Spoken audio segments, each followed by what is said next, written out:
Reaching for the sky. Peabo Bryson, rest in peace. They called him the voice of love, Miles. The voice of love, honoring Peabo Bryson. He made his transition from complications of a stroke at his home in Marietta, Georgia on yesterday. He was 75 years old. Peabo Bryson put out his first album back in 1976.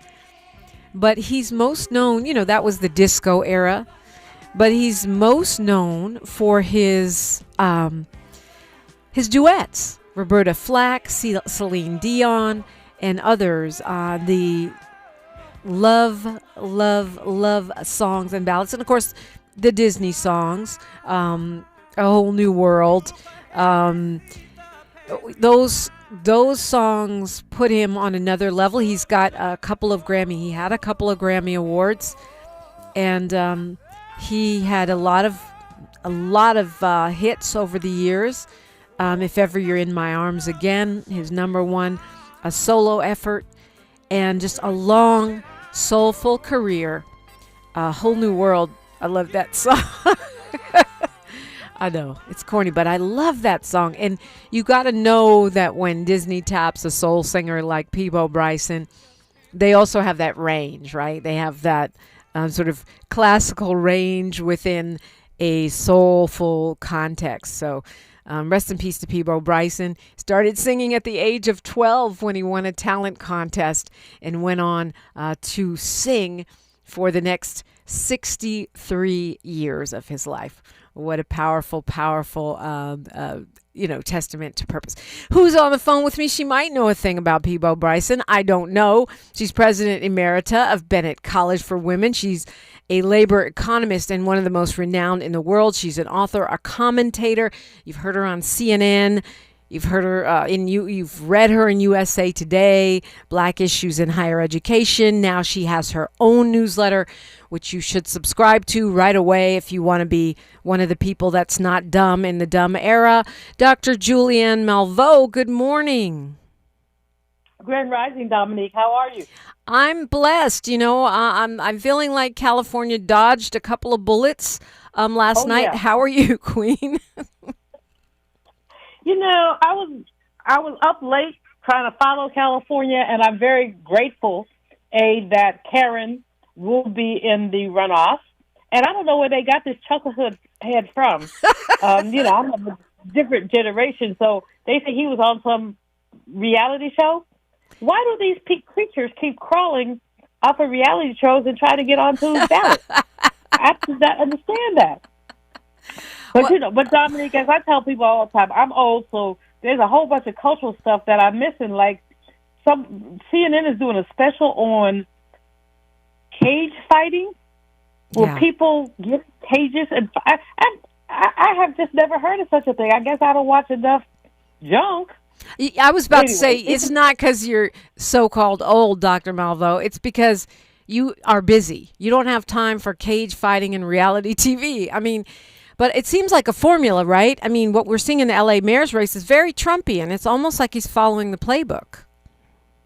Oh, yeah. And the creature who lives in the house that enslaved people built has positive things about it. And I'm just like, WTF. And then let's flip over to the governor's race, where, praise the Lord, Becerra, who's very good. I don't understand why people are so down on him, but he's very good. And he is I guess he come in at number 2. But this is going to be shifting all week because California is very liberal about how we count ballots. Yeah. The ballot can be postmarked yesterday, June 2nd. They may not get it until June 5th, Friday.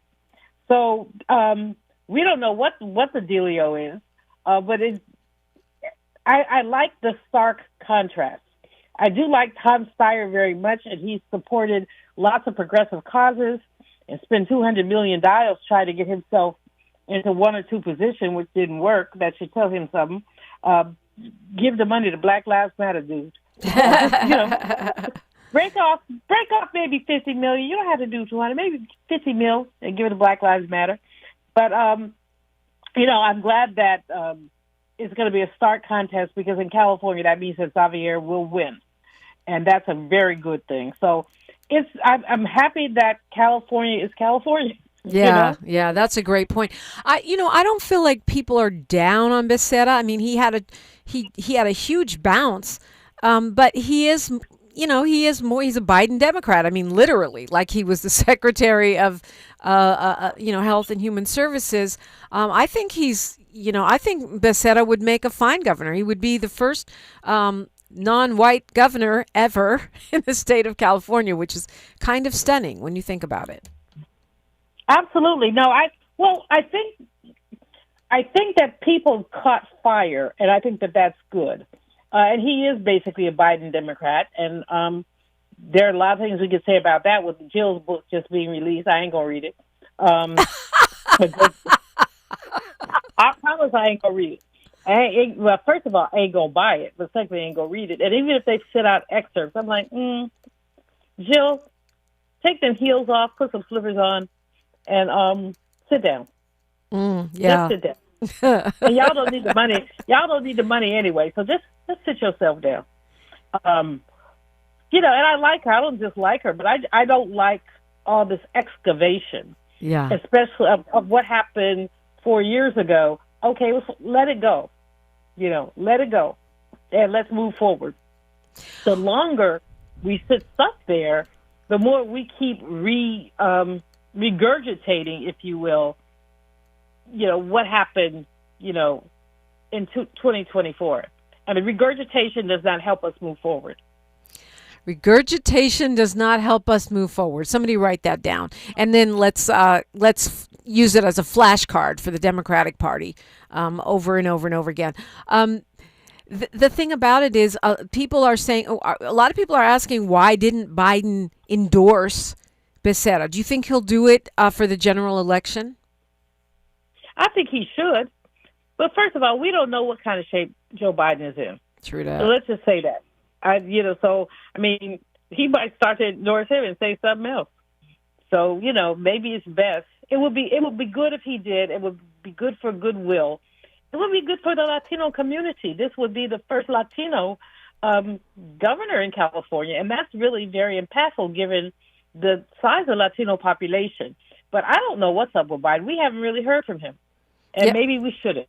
The last time we heard from him, we wish we hadn't. So. Oh man, I love Dr. Julianne Malveaux.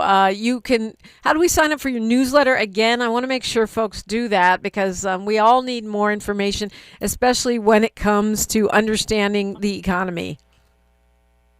Malveaux newsletter, Malveaux newsletter @gmail.com.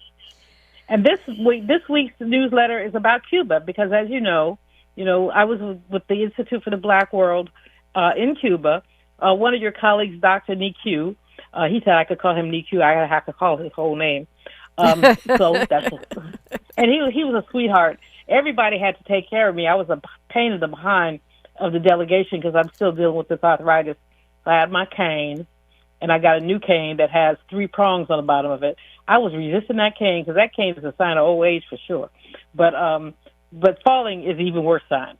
But we were so blessed, Dominique, to spend an hour with the president of Cuba. He came, he met with us, and he talked to us.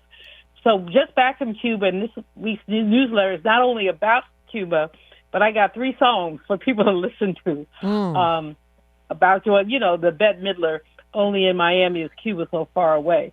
But then there's a Guantanamera song that Wycliffe has, which I didn't know. And it's really cool. I love Wycliffe. I can listen to Wycliffe. I go back some days and then just listen to Someone Please Call 911.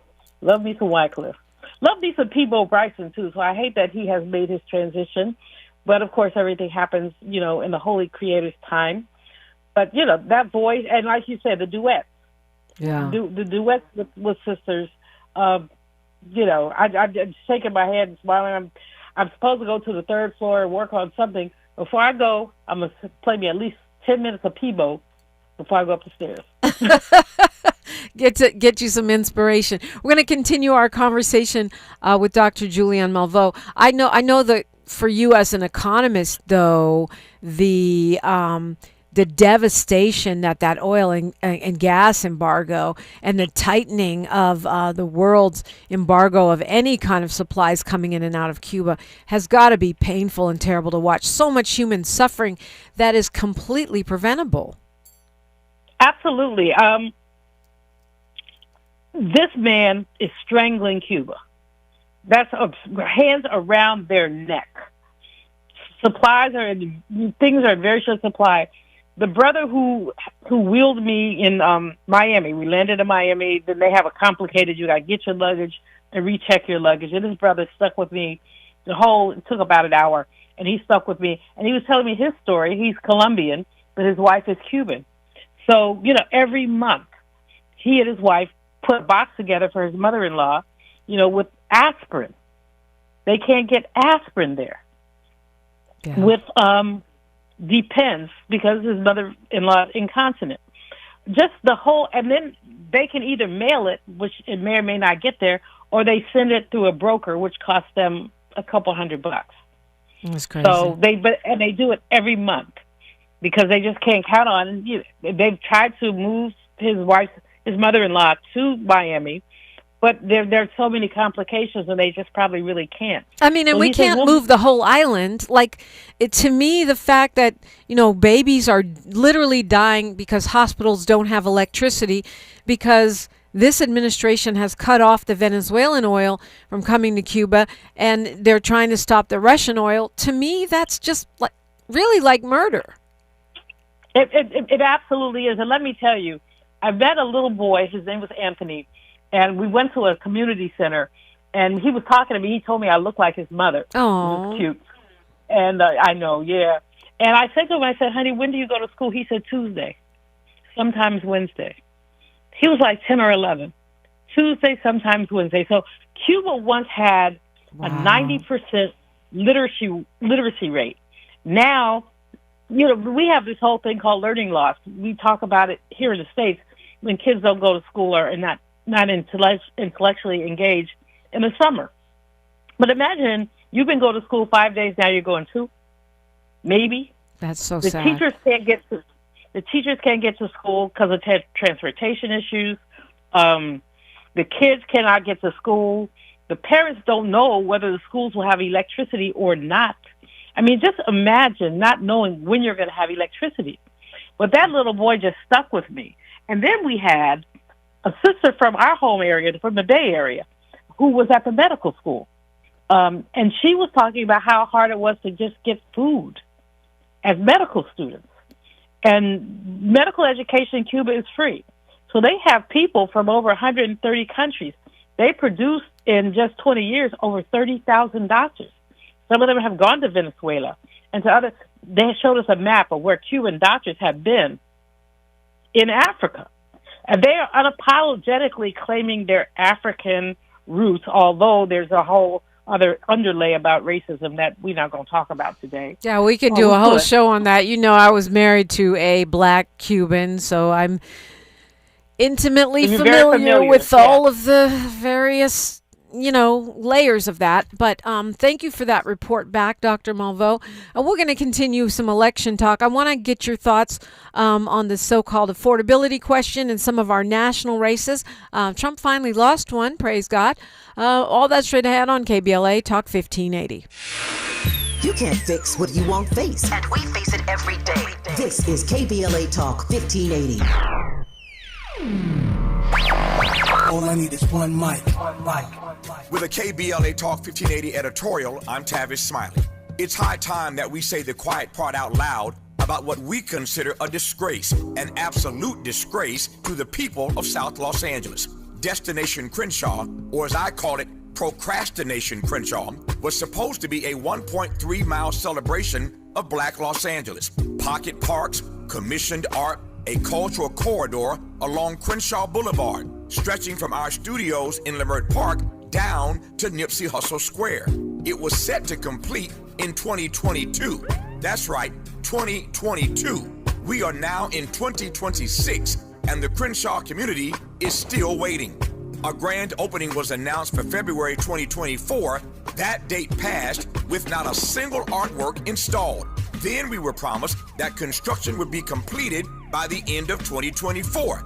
That date came and went. Our understanding is that as of last fall, the 8th Council District Office was still scrambling to raise additional monies just to restart the project, which has been paused again and again. But here's what makes my blood boil. City officials had the nerve to tell this community the delays are, quote, a necessary inconvenience, close quote. A necessary inconvenience? First of all, who are you talking to? Second, go tell that to the black business owners who have been coping with construction chaos, breathing dust, enduring years of road closures, and the scarcity of available parking, confronting unsanitary conditions, losing customers and revenue, all while the project they were promised still sits unfinished. They wouldn't let a project sit this long in any other part of this city. And for what it's worth, our elected official just happens to be the president of the LA City Council. Meanwhile, the city is laser focused on sprucing things up for the World Cup and the Olympics. Please, if this corridor were in Brentwood or Beverly Hills, it would have been completed on time, on budget, and on the cover of every magazine in town. The Crenshaw community deserves better.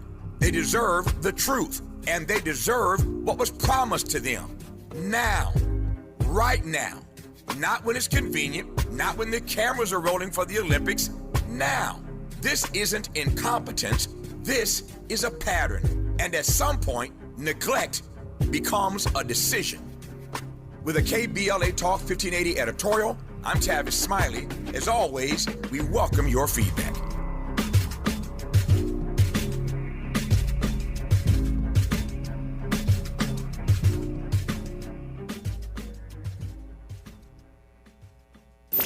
Thanks for waking up with Dominique DePrima on KBLA Talk 1580. Absolutely. And right now you're waking up with one of the smartest voices in America. You can sign up for her newsletter, Malveaux newsletter at gmail.com. Just send them a little quick email. It's Malveaux, Malveaux. It's French. Malveaux newsletter at gmail.com.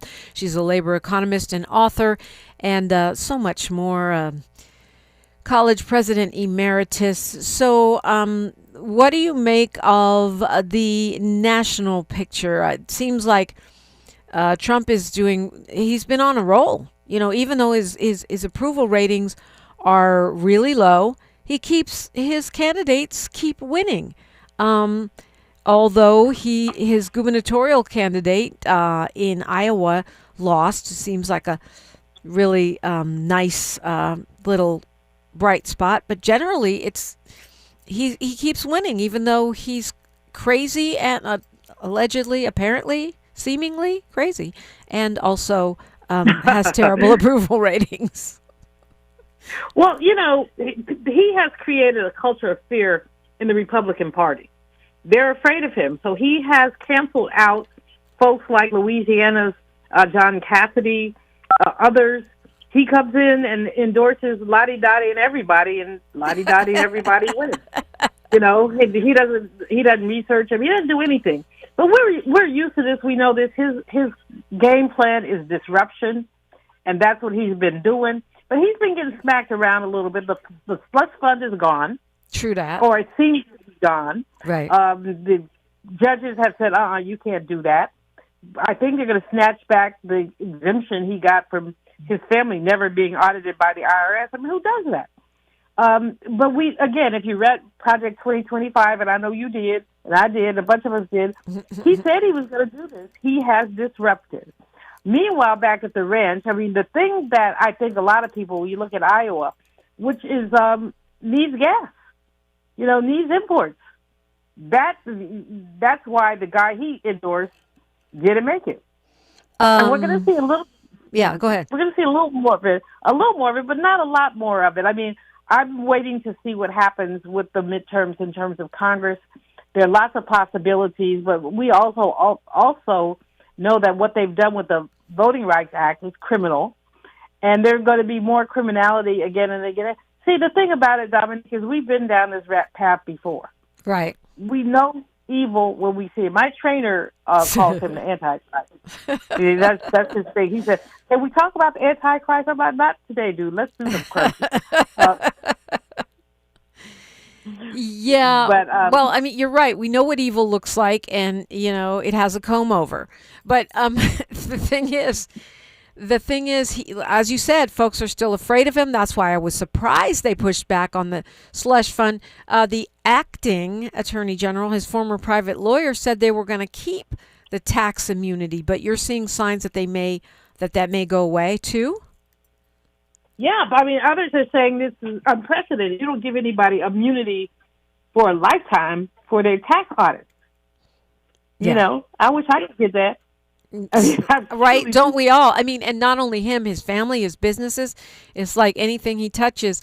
What about this issue of affordability from an economist viewpoint? I mean, it's a huge, huge issue in the mayor's race in LA, in the governor's race here, and I think in probably every single election contest between now and 2028, because everything is expensive.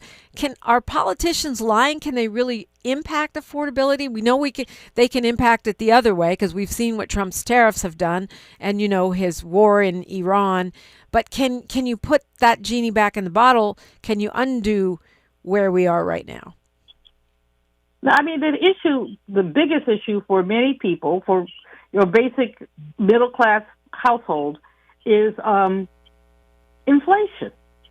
Yeah. And this oil crisis has driven inflation, and we see it. There's no way to get that genie back into the bottle. The other part of that's challenging is that economists have a term called sticky downward. In other words, when prices go up, let's say the inflationary pressures ease, will prices go down. And we say that prices tend to be sticky downward. They don't go down on their own. People have to make discrete decisions that prices are going to go down, that we're going to cut these prices.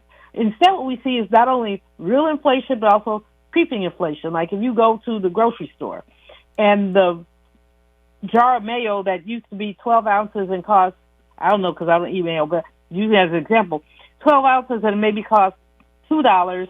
Now you get 10 ounces and it still costs $2. That's inflation. You get less food. They give you less, right. You see that all the time. You're like, oh, how come? There are these pecan clusters I buy, which I shouldn't buy, and they used to be 6 in a thing, and now they're 4. Right. And it costs the same amount of money. And that's so. And producers are not inclined to just gratuitously lower prices, so we're almost kind of stuck with this. And the affordable crisis is everywhere, but it's most acute when the gap between incomes and costs become impossible to ignore. In other words, if I pay, a couple more dollars for something, it's not the end of my world. But someone who is at a very strict budget who does, it's very challenging. People are making decisions that are also inflationary. People are buying less beef, more chicken, but that makes chicken more expensive. So that's where we kind of are. So so it sounds like raising wages is the only solution at that point. If the prices are not going to go down, even when things become less expensive for those that are manufacturing or producing them, raising wages is always the solution, and we're not doing it. California has a better minimum wage than other parts of the country, especially the South. But even then, when you talk about the California minimum wage, it's not enough. If you have 2 people working in a family of 4, it's probably barely enough, unless they have, if they're at the, kind of minimum wage plus level. So, but there's too many people, Dominique, who don't think this is Trump's fault. He tells them to be patient. He says to their faces, "I don't care." Yeah, and they still keep voting for him. So if you like having your behind beat, keep voting for it, because that's what he's going to do. He's going to beat you behind, and he's been clear about it. He says he doesn't care. How can a leader of a country say he doesn't care about your economic pain? Well, they're buying the talking point. temporary pain for long-term gain. We'll see how temporary it is based on what you just said, Dr. Julianne Malveaux. Thank you so much for being with me this morning. I really, really appreciate you tapping in. Absolutely. Keep up the good work, sis. Thank you, Dr. Malveaux. Coming from you, that means so much. We'll be talking with another political scientist, Dr. James Lance Taylor. Joins us next as we try to figure out what happened on Primary Tuesday yesterday. It's KBLA Talk 1580. She's reclaiming her time on KBLA Talk 1580. More First Things First with Dominique DePrima when we come forward. I'm Bree Wood with BIN News Now. Newark, New Jersey's Black Mayor Ras Baraka is moving to shut down an ICE detention center over claims of unsafe conditions for detainees. But White House border czar Tom Homan says it's not happening. That facility isn't going anywhere. We're going to enforce the law. As protests continue outside the facility, Mayor Baraka prepares to file a lawsuit against its operator. Sean Diddy Combs could face new legal troubles while behind bars. Reports say a new investigation in Los Angeles involves sexual battery claims filed by a publicist. The district attorney's office is reviewing the case as Combs serves a 50-month sentence on prior charges. And Golden State Warriors star Steph Curry is signing a new endorsement with Chinese brand Li Ning, expanding his Curry brand globally. The partnership includes basketball gear, apparel, and golf products, and allows Curry to sign new athletes. Get BIN News Now on demand 24/7 on the iHeartRadio app. Head to Waba Grill for $5 happy hour weekdays after 3 p.m. and try our new Chili Crisp dumplings paired with a premium beverage drink like our new Strawberry Watermelon Lemonade Energy Refresher. Both for just $5 only at Waba Grill. Going to a World Cup match in LA this summer? Ditch the parking stress and ride Metro. With direct service from across LA County, it's the easy way to get there for just $1.75 each way. This is the KBLA Sports Minute with Ray Richardson. Basketball fans in New York City have waited 27 years for tonight, the chance to see their Knicks in the NBA Finals. The Knicks and San Antonio Spurs meet up tonight in Game 1. Getting to the NBA Finals is nothing new for the Spurs franchise. This is number 7, with 5 championships to show for it. Allow me to provide some perspective on this rare occasion for the Knicks franchise. The last time the Knicks made it to the NBA Finals in 1999, there were no smart TVs or iPhones. There was no social media, no Facebook, Instagram, or TikTok. There was also no YouTube or Zoom, no Netflix, no Spotify, no iTunes, and not even flash drives. A lot has changed since the Knicks got this far in the NBA playoffs. In this postseason, the Knicks have won 11 straight playoff games, but the Spurs are 4.5-point favorites. 5:30 tip-off tonight in San Antonio on ABC. No debates, no speculation, just the info you need. That's your KBLA Sports Minute. I'm Ray Richardson on KBLA Talk 1580. This is KBLA Talk 1580, where hate meets a scholarly match. Hey.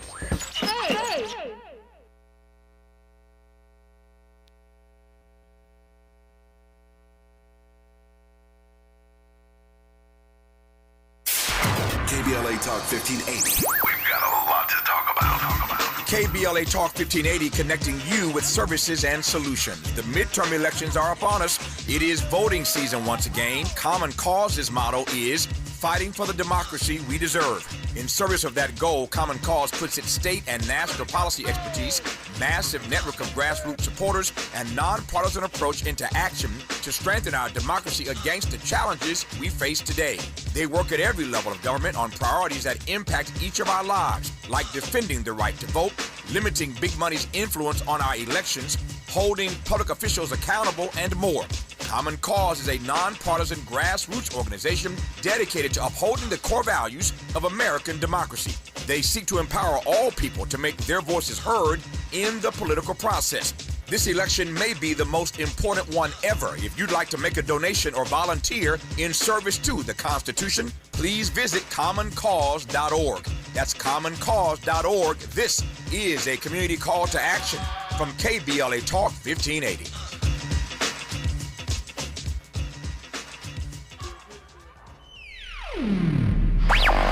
All I need is one mic. With the KBLA Talk 1580 editorial, I'm James Farr. $2.5 billion. Governor Gavin Newsom said it was there for fire survivors in Altadena and the Palisades. No strings attached. That was the promise. But the burning question is, where's it at? 18 months later, an NBC4 investigation came back with the numbers. The numbers don't answer the question, they deepen it. Where's it at? About $605 million has been spent, roughly 75% still not released. Where's it at? Roughly $14 million went to CHP overtime and ICE immigration protest response for crowd control. Not rebuilding homes, not rebuilding lives, but crowd control. Where's it at? Another $13 million went to the state health department for video campaigns while fire survivors waited. While families in Altadena are still trying to put their lives back together, still trying to get housed, this is the hope gap and it's real. Where's it at? Southern California Edison is still in court, still fighting liability tied to the Eaton fire, still not accountable. Where's it at? 18 months later, Governor Newsom, where's it at? Because the truth is free, but the lie can be very expensive. And right now, fire survivors want to know what happened to no strings attached. And I've been saying on this mic for the past 18 months, somebody or somebodies didn't do their job. Now it's documented. Governor Newsom, listen closely. You didn't do your job. You didn't keep your promise. You held up the bill. Now stop holding up the money. You said no strings attached. Instead, you played on the people's heartstrings. Where's it at? See, Governor Newsom, even at the French Laundry, if it don't come out in the wash, it's sure enough gonna come out in the rinse, and the rinse cycle is here. With the KBLA Talk 1580 editorial, I'm James Farr, and as always, we welcome your feedback.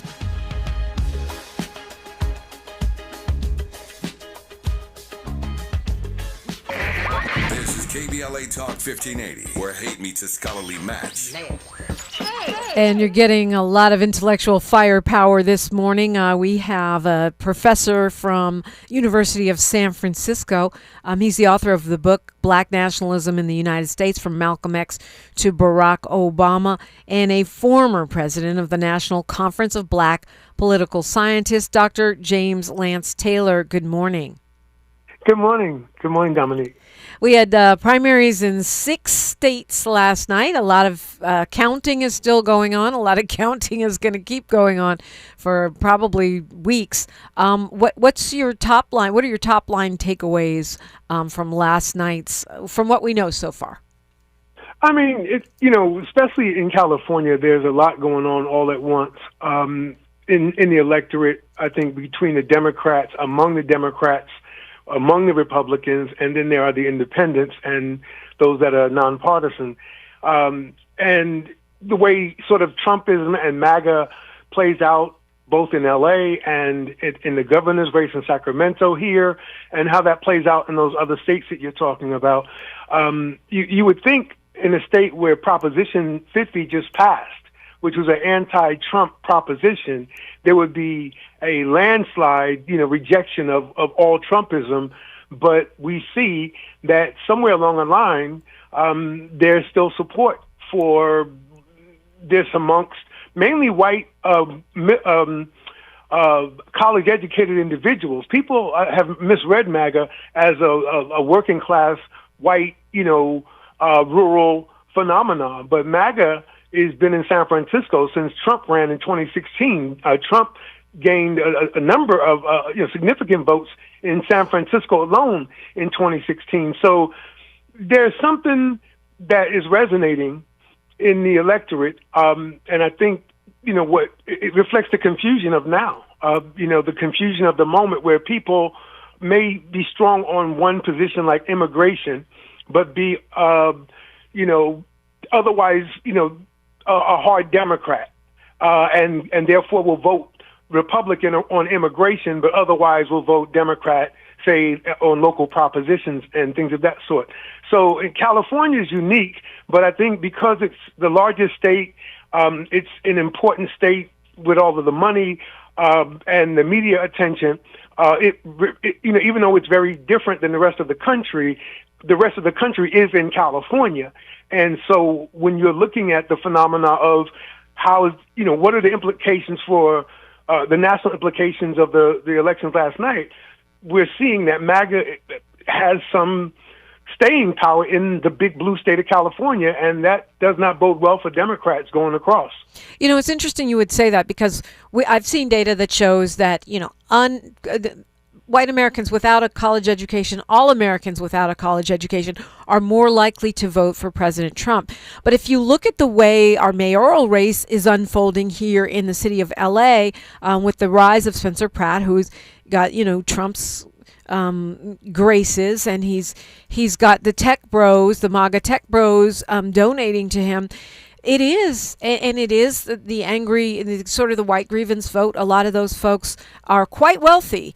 And it's the music moguls. It's the head of Google, Sergey Brin, who just donated a bunch of money to Pratt. So we are seeing this sort of, I guess, billionaire class MAGA rising more in California than I guess what you're saying, the stereotype blue collar, uneducated MAGA devotee. Right.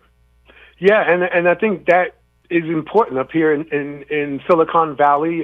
Peter Thiel just fled the country and went to Argentina, but his apparatus is already in place. He and can he Elon take Musk Elon with him, please? Right, I wish, and Rupert Murdoch too. Please take him back to Australia. But the point is, a lot of people I think are confused by all of the confusion from the White House on down, where there's so much chaos. Excuse me, so much chaos in the politics that people are all over the place, and the elections reflect that people are all over the place, because a friend of mine emailed me last night and said, "What do you think about the election?" And my response to him was, there was nobody available in California on the ballot that made me want to vote. There was not, Becerra, the Latino angle, him being the first Latino governor. That's a good, compelling story. I mean, first non-white governor. Period. Full stop. Wow. See, but yet he's, if you close your eyes and listen to him, he's a status quo Democrat who might as well be white until he starts speaking Spanish.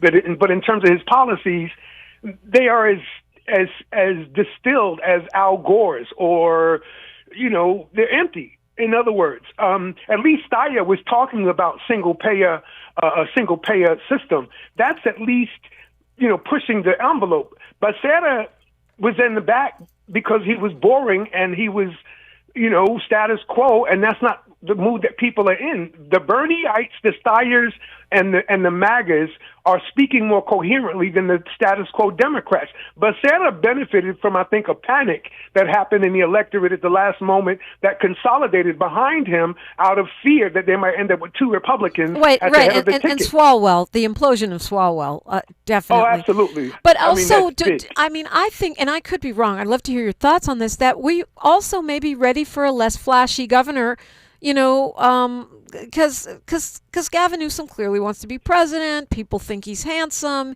He's the troll in chief. And I feel like maybe sometimes people are ready for someone to put their head down and work. Yeah, a policy-focused person. Becerra has a lot of experience. He does. But again, what do Californians want right now? What is the mood of the electorate? And what is the takeaway from last night? In part is the electorate, the California electorate, there were some very conservative. For example, the billionaire tax up here lost in San Francisco. There was a proposition to tax people who made, I think, over $100 million a year or something like that, and it lost. So the people were conservative there, but yet they're progressive around other issues. So I think this was not a good night for the Democrats, where they walk away saying, we're looking strong going into November. They have to be nervous in LA and in Sacramento right now, because they're being challenged by these Republicans. Now, the way the Democrats electorate will consolidate behind the the leading Democratic candidate disadvantages the Republicans, and so we're likely to see Hilton, fall backwards because there's not enough Republicans. There's 45% Democrats in the states, 25% Republicans. So if Democrats come out, if they can get because primary voters are the most religious voters. They're the most committed and determined voters. But general election voters will bring out the sometimes voter. The likely voter is who comes out on primary night, who they predict with the polls. But what Stacey Abrams did so brilliantly in Georgia was she went after the relatives and people who are the never voter. Most polling is measured by likely voters who voted last election. But beyond likely voters is the never voter, and that would be the magic of the Democrats. All over the country, they have a sleeping giant electorate in Detroit, for example, where you have elections that have implications for Michigan. If more than, if most of the black Detroit came out, if 60% of black Detroit came out, they could control Michigan's politics and influence them, significantly. But you have to incentivize people to get out. Stacey Abrams did. She talked to everyday people, the people we know who never vote is what I'm talking about. I call them the unlikely voters, Dr. Taylor. The unlikely voters are the ones with the real power, because when they decide to flex, it changes the game. I think right now we're tracking 22% voter turnout for this primary. To me that's really shameful. Well, which candidate was inspiring? Steyer became inspiring, but then you look at his record, with Corrections Corporations of America. Steyer, Butch Ware, Karen Bass, Reverend Ray Wong. I'm talking some local LA people too. I think we did have some inspiring people, but your point is taken. I say this all the time, Dr. Taylor. I feel like the Democratic Party is so busy chasing Republicans, these mythical soccer moms, the so-called independent voters who are really just Republicans that don't want to come out of the closet as Republicans, that they don't play to their base. They don't lean into the energy in the party, which is the young, which is the black, which is the BIPOC, which is the progressive. And part of the problem of the Democrats, I heard Karen Bass in an interview 2 days ago, where she openly spoke about the reason she ran was to help black people. She cited the numbers of homeless and the percentage of blacks who are homeless. And I was surprised she used the word black, because most Democrats, from Bernie Sanders on down, from Gavin Newsom on down, don't say the word black when they advocate for different groups. They'll say trans, they'll say LGBTQ, they'll say, youth. They'll say Pakistani. Women, but they won't say, but they won't say black. Pakistani, but not Blackistani. Why is that? What is that? It's the same phenomenon that the Republicans had from Lincoln all the way up to FDR, where they would tag with being the party of the black group, and they didn't use the word black group, you know what I'm saying? And now the Democrats have that same dilemma. Like you said, these soft Democrats who are really, Republicans. If you remember when Obama ran, there were 7 million Republicans who voted for Obama, also voted for Trump. And they are what I call the Reagan Democrats. The Reagan part voted for Trump. The Democrat part voted for Obama. And so those are people that are in play for this Republican insurgency that you see happening in California. But maybe that's the reason. Because Obama was a centrist and he won, he was a moderate. We knew that when we elected him. We wanted him anyway. We wanted a black president. We wanted hope and change. And because Clinton was not center right, and those have been two of our more successful Democrats in recent history. Is that why everybody's chasing Liz Cheney instead of AOC? Right. And I think that's part of the problem is that the Democratic centrists still dominate the party. That's going back really to Clintons. And Al Gore. That's where it comes from. Harold Ford in Tennessee. The centrists have not been defeated by the Democratic Socialists of America. That's AOC. That's Bernie Sanders. That's Jane Kim in San Francisco. And most of them are millionaires.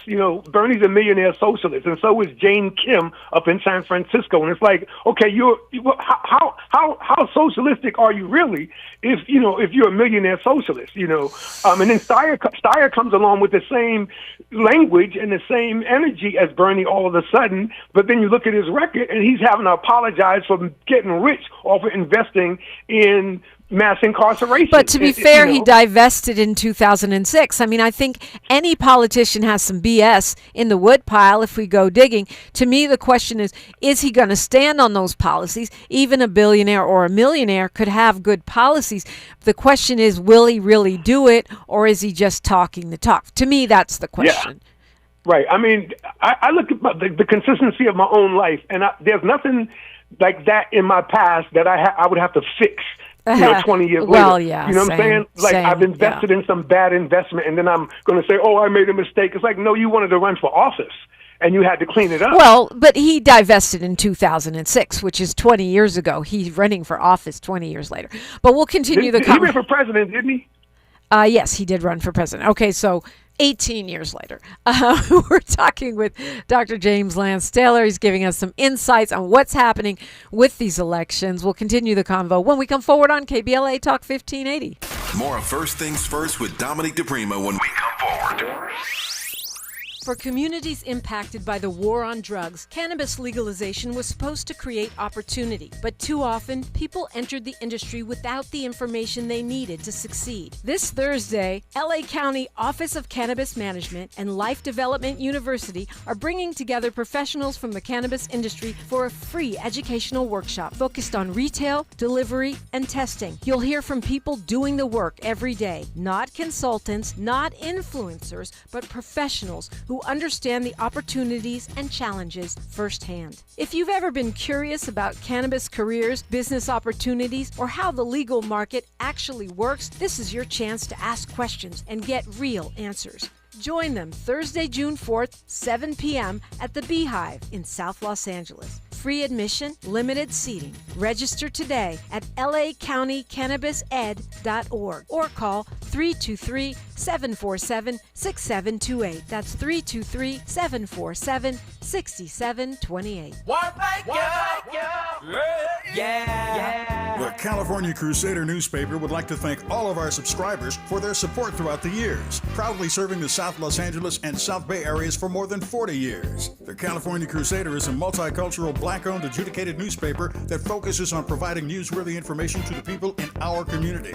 We're constantly looking for ways to assist businesses in our community to connect with our subscribers. We provide low-cost, effective ways to promote your business with our reasonable and affordable advertising rates. You can participate by suggesting, sharing, and submitting your stories on the California Crusader newspaper Community Share Facebook group page, or visit our website at cal-cruise-news.com. That's calcruisenews.com. Then click on the Submit Now button located on the top right corner of the homepage, or text CCN to 42828. Again, text CCN to 42828. The California Crusader newspaper, working together to build a better community for our future. Subscribe today. The conversation continues right now with Dominique DePrima on First Things First. Professor James Lance Taylor. Dr. James Lance Taylor is a professor at University of San Francisco in California, an author and a political scientist.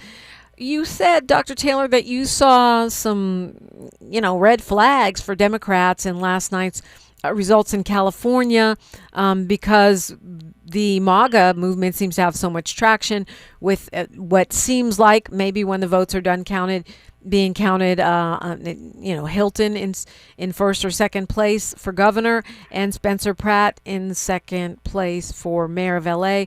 Do you see those signs across the country, or you think that's a California problem? I see it as part of a national phenomenon. Like I said, the whole country lives in California. A little bit of everybody from the rest of the country lives here, and for that reason, every kind of politics in the rest of this country, including Southern and Midwestern politics, are reflected in this state. This is a state that really is three states in terms of Northern, Central, and Southern California, ideologically, culturally, regionally. There's a lot of diversity. There's a lot of independence in this state. And that is what is going on nationally. About 30% of the electorate is independent. The majority is Democrat. The minority is Republican, nationally and in the state. But Republicans stay viable, one, because they manipulate elections with gerrymandering, as we've seen in Georgia and Alabama. I'm sorry, not Georgia. We've seen in Alabama and Louisiana. Yes. But again, the Democrats have nothing inspiring to offer except not Donald Trump, or Donald Trump is a devil. And the electorate knows Donald Trump is a devil. But the Democrats, apart from Bernie, if you could repackage Bernie, and I don't mean to be ageist, I mean, we have Summer Lee. If you can make Bernie 72, if you can make Bernie 65 right now, you would have the next president of the United States. I think we do have progressive. We have Raz Baraka, right? In New Jersey, we've got Summer Lee. We have Ayanna Pressley. We have AOC. It's just that the party doesn't embrace those folks. You know what I mean? Right. We have Ilhan Omar. The corporate Dems still control the party. I don't know how we break that deadlock. I mean, even if you talk about Bernie should have been the nominee. He was boxed out at the convention. How do we break the stranglehold that the corporate Democrats have on this party? Or is it like Dr. Melina Abdullah and Butch Ware and others say, we need to have a third party, or a third and a fourth and a fifth party? And can we have a viable one? Absolutely. The Green Party in the state of California, we got Audie Bach from that. We almost ended up with the mayor defeating, in fact, a Green Party candidate almost defeating, Matt Gonzalez almost defeated Gavin Newsom for mayor, and if he had run a second time, everyone believes he would have. I believe in local independent party politics. Nationally, you could behave differently, but locally, black people have enough power in the South to create an independent party. It should be called the Rainbow Coalition Party. It would reflect the politics of your father. It would reflect the politics of your brother. It would reflect the politics of Fred Hampton, who came up with the concept rainbow, the same concept that drove Jesse Jackson's campaign, the same concept that drove Obama's campaign, was the same concept that made Kamala viable. The Rainbow Coalition in the Democratic Party is what distinguishes the two parties in America. Otherwise, you would have two right of center conservative, anti-black parties in America. Well, I mean, but yet Keisha Lance Bottoms just won the Democratic nomination in Georgia. Kamala Harris was the nominee, and we had to fight because people were saying she wasn't black, which I can't say that on the radio. But I mean, so, and on the one hand, I think Democrats lean heavily on blackness for the power that we do have. I don't know if we don't say the word, but I just don't think we lean into it. It's just like they don't say the word poor. I think, or low income. They barely say working class. Middle class is as low as they'll go. How do we? It's not just generational, because we have corporate Democrats who are young too. Well, I think at the local level, you could challenge the national parties and be successful. At the city level, at the county level, nationally, to be honest with you, the decline in the overall population of whites in America is one of the only things that actually makes it more viable. The consolidation of sort of, I don't know how to say it, but sort of white unity, white identity politics. Identity politics. Yes, that they claim they don't have is evident in everything we're seeing. And it's just like Reconstruction. In the 1876 election, the Hayes-Tilden election happens. Samuel Tilden loses. It goes. Rutherford B. Hayes becomes president after a congressional committee, sort the election out. And the compromise was that the Union would withdraw from the South, and it allowed for what was called Southern redemption. And that's what happened. Is the era of redemption is the end of Reconstruction. And what did they do? They went after the major, the newly elected black Reconstruction elected officials. And we're seeing that again. We're actually seeing a purging of black elected officials from from representation across the country in the year that it's reached its highest in history. But again, part of the problem with with the Congressional Black Caucus, for example, they can take a bold position, for example, on the NCAA football issue as it relates to voting rights. But as much as I respect the Congressional Black Caucus, it seems out of touch with what people on the ground level really are wanting in this time in our Dr. politics. Taylor, I'm sorry. We have to leave it there. It's time for Tavis Smiley. I so appreciate the conversation with you this morning, the day after election. Tavis Smiley's next. Guess who is going to be one of his guests? Me. We're keeping the conversation going. Thank you for joining us. Tap in on socials at KBLA 1580 or DePrima Radio. Like my dad used to say, a person is either free or they are not free. There can be no apprenticeship for freedom. Until next time, one love. KBLA 1580 Santa Monica. I'm Bree Wood with BIN News Now. Newark, New Jersey's Black Mayor Ras Baraka is moving to shut down an ICE detention center over claims of unsafe conditions for detainees. But White House border czar Tom Homan says it's not happening. That facility isn't going anywhere. We're going to enforce the law. As protests continue outside the facility, Mayor Baraka prepares to file a lawsuit against its operator. Sean Diddy Combs could face new legal troubles while behind bars. Reports say a new investigation in Los Angeles involves sexual battery claims filed by a publicist. The district attorney's office is reviewing the